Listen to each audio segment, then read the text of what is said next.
to the backwoods of Canada, huh? That's right. The Bible Belt of Alberta. Oh, there is a Bible Belt of Alberta. I didn't even know. Yeah.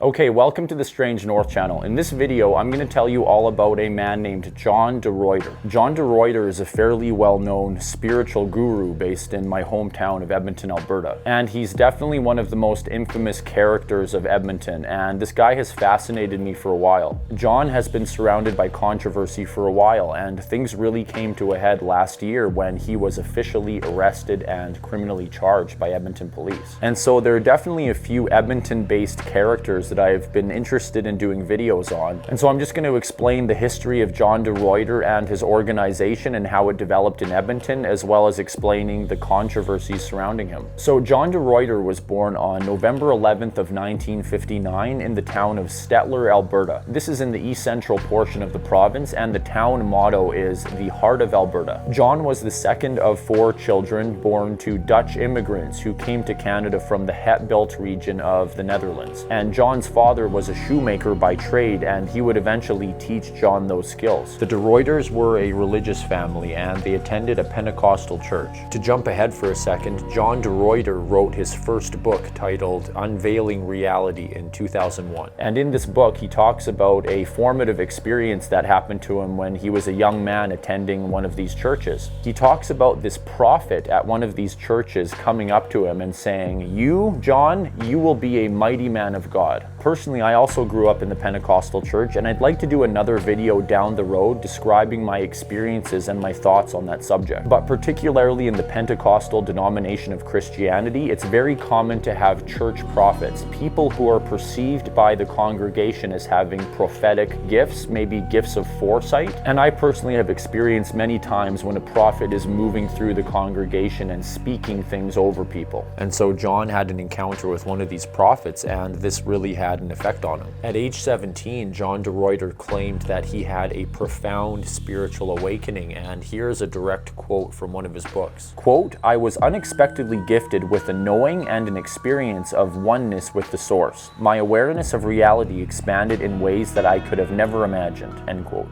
John said that he was in this state of enlightenment for many months, but when he was 18 years old, it eventually disappeared. And this really intensified his spiritual quest. He wanted to somehow chase after that enlightenment that he felt he had received. And so he started doing things like listening to the Bible on audiobook at high speed so that he could get through the material really quickly. And he also started adopting more of an ascetic lifestyle where he would reject materialism and fancy things. He would do things like dumpster dive for food and sleep in churchyards. Like I said, John's father was a shoemaker, and he trained John to do the same. And so John eventually found work as an orthopedic shoemaker at European Shoe Comfort in Edmonton. That store isn't around anymore. So in 1981, John was 22 years old, living in Edmonton, working as a shoemaker, and he eventually met his wife Joyce at a Christian bookstore that he was frequenting. Joyce was 18 and John was 22, and they eventually met and started talking to each other. And Joyce had always imagined herself to be married to a pastor, and John continually expressed a desire to become a pastor as well, and so that really drew her to John. And pretty soon these two fell in love. They got married and moved in together. And then in 1983, John moved to Toronto to join a Baptist seminary in order to be trained as a preacher. But he didn't stay that long in Toronto. He left after about a year because he felt that church leadership was far too constrictive and rigid. He would return to Alberta and enroll at the Prairie Bible Institute in the town of Three Hills, where he would stay there for a full year and complete his training. He started off as a pastor's assistant, but pretty soon he was given more and more responsibilities, and at times he was asked to speak to the congregation. And it was during this time that John really started to develop his unique, eccentric style. His personality grew to become very taciturn and serious. He's hardly a jokey, jovial sort of person. And he would do things like stand at the pulpit for many minutes without addressing the congregation, or repeat phrases over and over like, "God has no words for you, God has no words for you." And there's a common thing in Christian churches, at least Protestant churches, where people are encouraged to stand in front of the congregation and give their testimony, their personal journey towards Christ, towards enlightenment, towards salvation, something like that. And when it came time for John to give his testimony, he ended up standing up there and talking for 9 hours. I would love to see who sat there and listened to this guy for 9 hours.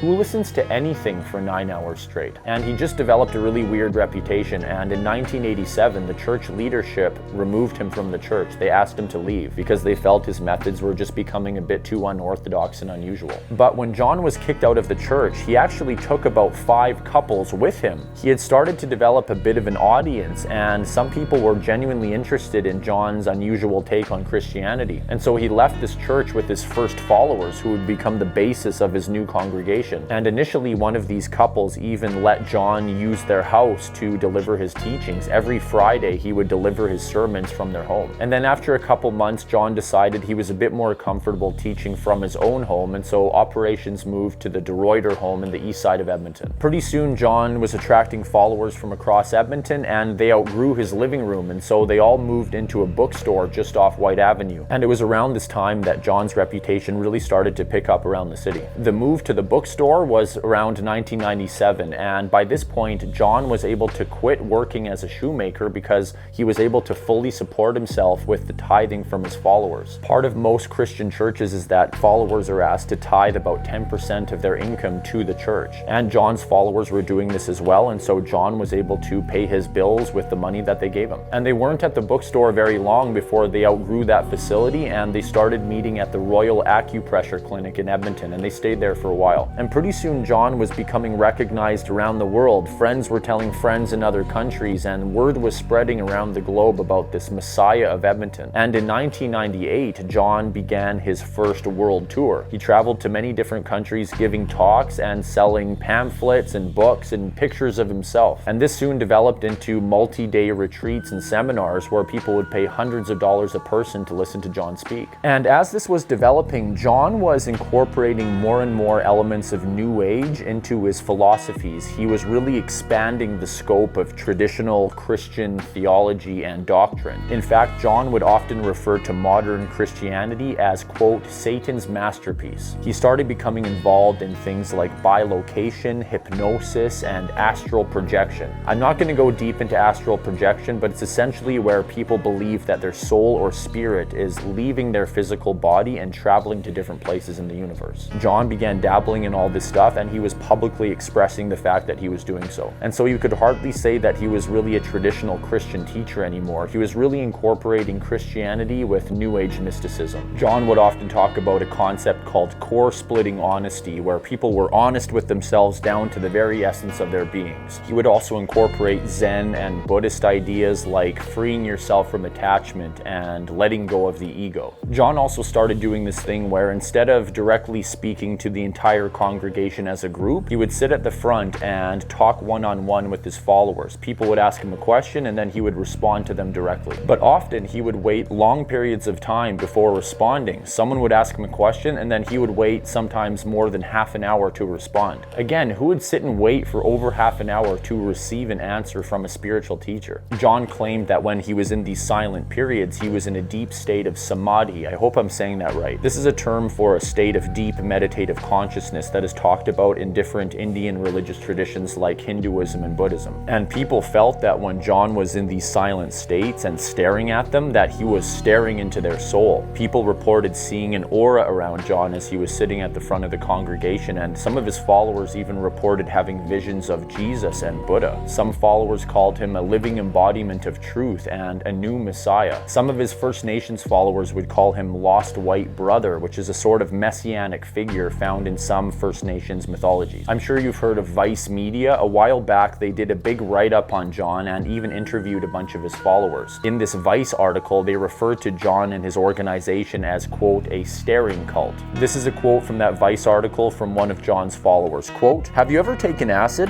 That's what it's like when you hear John. You listen and then something snaps and you get it." End quote. Here's a quote from another follower from that same article. Quote, "John opens the door for you and gives you the direction.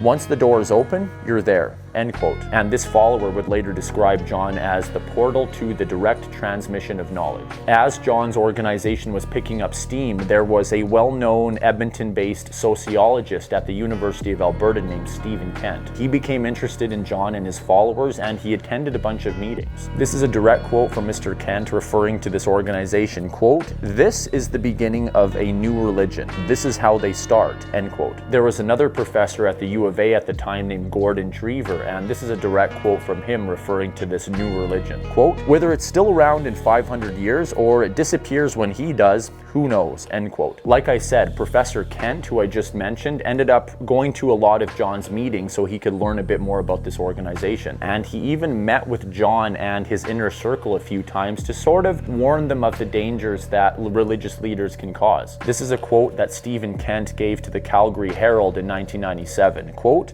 "I hope John is able to maintain his delicacy when dealing with his followers," end quote. And so John was really attracting a lot of followers from the Edmonton area, from around the world during his many world tours, and of course from all over Canada. I read about a young woman named Marian Vasquez who in 1999 moved to Edmonton from Montreal. She'd been going through a really hard time. She was dealing with a very difficult miscarriage and breakup, and she said that when she attended her first meeting with John in Edmonton, she was filled with this sense of ecstasy, and this meeting really had a profound effect on her. She eventually settled in Edmonton, and she would attend many meetings every week. And eventually she grew very close to John and even expressed that she felt that they were destined for a closer relationship down the road. And as I was reading about Marian Vasquez, she said that many other women in John's congregation felt the same way, that they were drawn to John and that they thought they would have a closer relationship with this man. She even talked about a very wealthy woman from the United States moving to Edmonton and buying a big house and renovating it with the intent that she would settle down in Edmonton and that her and John would eventually live together. So it seems like a lot of women were starting to be drawn to John and vice versa. So pretty soon there were these pervasive rumors that John was cheating on his wife Joyce with some of his followers. Two followers in particular, sisters named Katrina and Benita Von Sass. They were the daughters of a very wealthy businessman from Calgary named Peter Von Sass, who was very interested in mysticism himself. And Peter is actually still involved with the Edmonton Theosophical Society, and he might be an interesting guy to discuss in a future video. Peter was a major financial contributor to John and his ministry, and he even set John up in a rural retreat outside of Edmonton to give spiritual conferences. And he was just a major contributor to John's ministry, and of course John repays his patronage with shacking up with his daughters. And so John's wife Joyce was very upset by these rumors, and she would often confront John, who would always deny the allegations. Joyce kept pressing him, and she described one time where her and John are up late at night in their home. They're hanging out, smoking cigarettes, drinking coffee, and he eventually breaks and he sort of admits to her that he has been having sexual relationships outside of his marriage. He then started talking about a concept called weaning, where people are supposed to wean themselves off of expectations, ego, structure, ideas, etc. Very typical nebulous, fluffy talk from John. And he said something along the lines of, "Well, Joyce, I think it's proper that you should wean yourself off of your expectations and allow me to have relationships outside of marriage." John continued doing what he was doing, and Joyce continued getting upset until one day things really came to a head. This was in 1999, and one day John was having one of his typical meetings, and Joyce came into the room, walks right up to the microphone, looks at John, and says, quote, "You, my sweetie, are not God. You, more than anyone, have been sucked into a powerful deception. Sex with Benita and Katrina is not truth. Can you just, for a tiny moment, look at what is happening to you?" End quote. And the public controversy had officially started. John actually did not address Joyce when she said this to him. He just did his silent staring thing, and it was super awkward, and he didn't address it at all during that meeting. However, he did address the congregation in another meeting down the road, and he essentially explained away his behavior in his typical fluffy, nebulous language. And this is a direct quote from John as he was describing his relationship with the Von Sass sisters to his congregation. Quote, "It didn't have to do with their looks, their heart,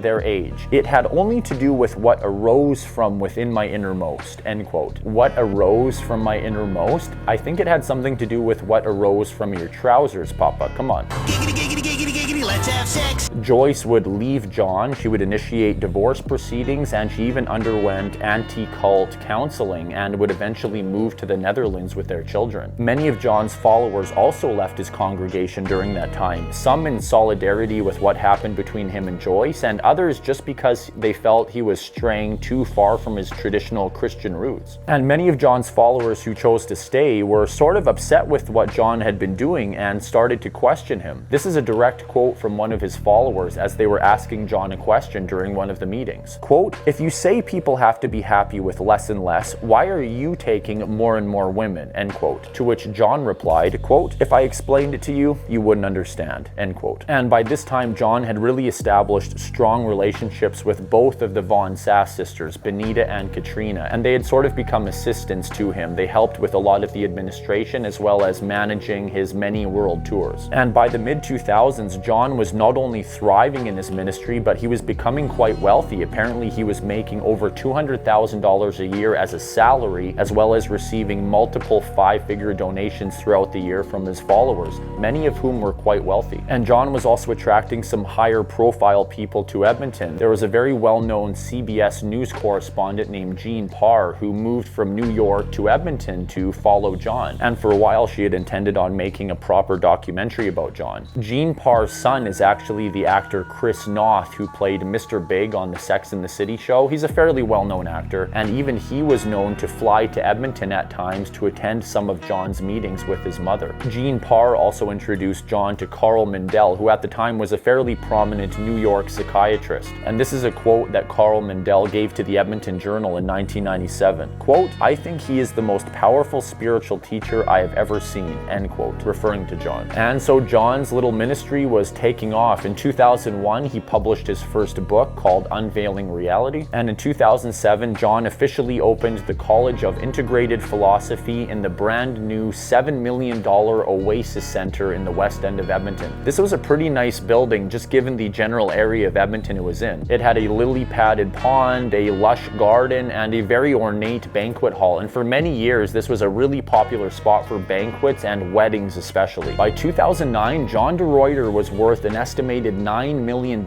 and living as lavishly as ever. His home in Glenora was just under $1 million.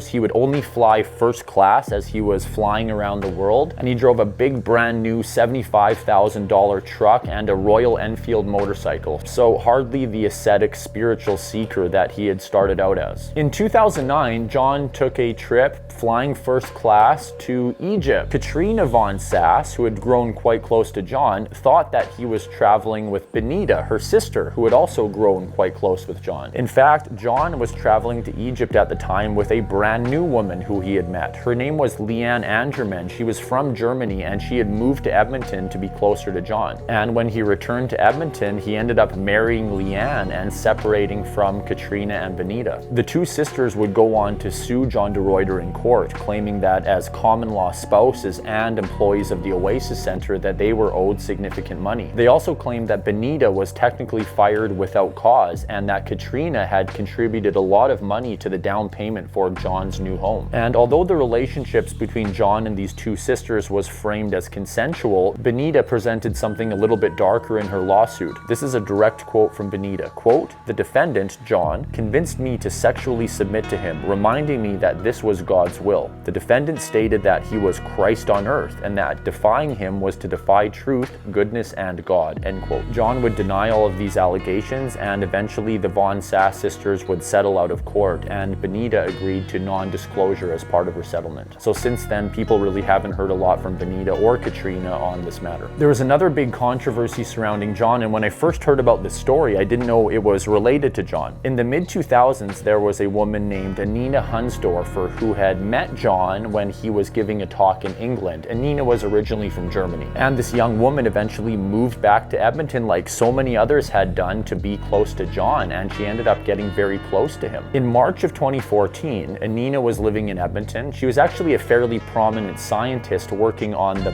pine beetle problem in Alberta. That's a whole other thing you can look into online. But Anina Hunsdorfer disappeared in March of 2014 in Edmonton. 3 days after she disappeared, her vehicle was found on the shoulder of a rural road in Alberta, and 7 weeks after that, her dead body was found in a wooded wooded area near the town of Nordegg. Police officially ruled her cause of death as non-criminal and likely suicide, although they were very unclear and nebulous on this. It was likely suicide. But Anina's family expressed that they thought there was a lot more to her death than the official explanation. In her diary entries leading up to her disappearance and death, Anina Hunsdorfer had written extensively about John de Ruiter. Quote, "John taught me how to make love. We moved in sexuality together," end quote. There is another entry in which Anina is writing about a troubling encounter that she had with John. Quote, "The next day I tried to make sense of why he moved that way with me. I was wondering what the consequences would be, whether he is doing this with everyone," end quote. Anina's family would pressure Edmonton Police to conduct a criminal investigation into John, but Edmonton Police just said there wasn't enough information to go on. These diary entries, although troubling, did not warrant a further criminal investigation. And again, John completely denied all of these allegations and no criminal charges were ever filed. And that's really sad. Anina seemed like a quality young woman, although definitely probably a bit misguided. And it turns out she did some significant work in helping the pine beetle problem in Alberta. In fact, I think that the University of Alberta has a grant or scholarship that is named in honor of Anina. There was another whole thing in 2017 where a Danish woman wrote a very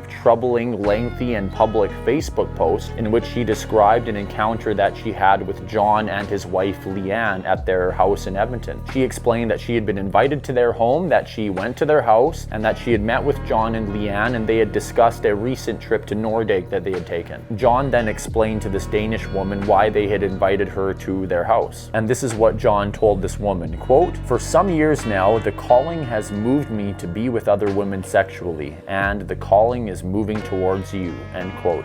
The calling is moving towards you, this guy, hey? This Danish woman said that she began questioning John and Leanne in regards to why they weren't more transparent about their open sexual relationship. And John in response said, quote, "The world is not ready for this. People will not understand. I, John, will seem like a cliche," end quote. And this Danish woman said that she eventually refused his advances. In March of 2017, quickly after this Danish woman posted this story on Facebook, John de Ruiter found out about this, and he had a couple very lengthy sessions with his congregation explaining his actions. Church leadership even put out a mass email to its congregation explaining what happened. And this is a quote from that direct email. "What comes from John is always good," end quote. Later that same month, John's eldest son, Nicholas de Ruiter, wrote a lengthy blog post explaining his feelings on what his father had done. He said he initially struggled with it, but now he fully accepted his father's practices. And Nicholas also claimed that he viewed his father's methods as, quote, "true and beautiful," end quote. Pretty soon, some of John's more disillusioned followers started a Google forum called Birds of Being, which is a play on bonds of being, a phrase that John would often use in describing the intense staring sessions he would have with people. In 2017, a man named Jasun Horsley wrote a book called A Dark Oasis. And in this book, he describes his time as both being a member of John's congregation and then leaving that church. I'm sure I don't need to explain what this book is all about. He was part of John's group and then he left, became disillusioned. I'm sure you've heard similar stories. I'd recommend this book if you're interested, but one thing I found really interesting about it was the fact that he mentioned that many members of John's congregation were actually very afraid of him, and they were afraid of his mystical powers. John would often talk about being involved in hypnosis, bilocation, astral projection, and I think that a lot of members thought he was a sort of a cosmic wizard and that if they left the church that they could be attacked psychically. And so Jasun Horsley mentioned that there was a bit of an undercurrent of fear of John from some of his congregation based on his alleged mystical powers.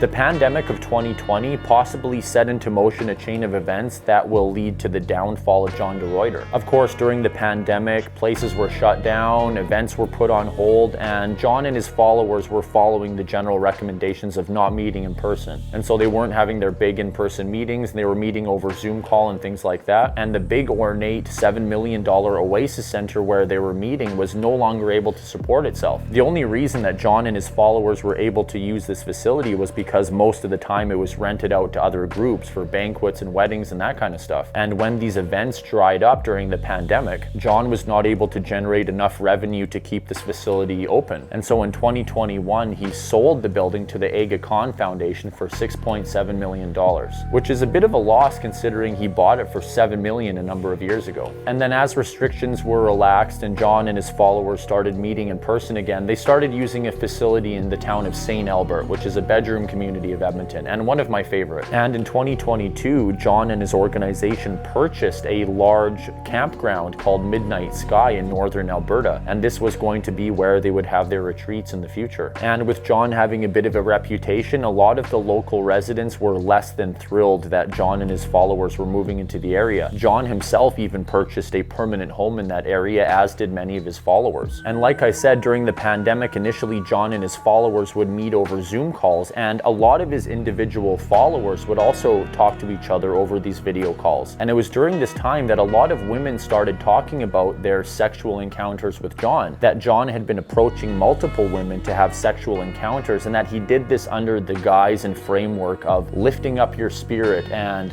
ascending to higher states of consciousness. Like, basically he was horny and wanted to sleep with women, and he was doing it under the guise of altruism, which is something that we've seen a million times. And on Saturday, January 21st of 2023, John was officially arrested by the Edmonton Police. He was charged with sexually assaulting 4 separate complainants between 2017 and 2020. And after this, John stated publicly via a spokesperson from his organization that, quote, he would vigorously contest the charges in a court of law, end quote. A few months later, on March 13th of 2023, John's wife, Leanne de Ruiter, was also arrested by the Edmonton Police and charged with 3 counts of sexual assault. And less than a month later, the Edmonton Police would further charge John with another 3 charges, and they would lay an additional 2 charges against Leanne. John and Leanne both pled not guilty in court in September of last year, and as of right now, John and Leanne's trial dates have not been set yet, but it looks like they're going to take place either at the end of this year, 2024, or early next year. And as of right now, there are a couple other parallel cases I kind of wanted to mention that have some similarities to what's happening with John and his wife. In summer of 2022, an Oakville, Ontario megachurch pastor named Bruxy Cavey was charged with sexually assaulting a member of his congregation.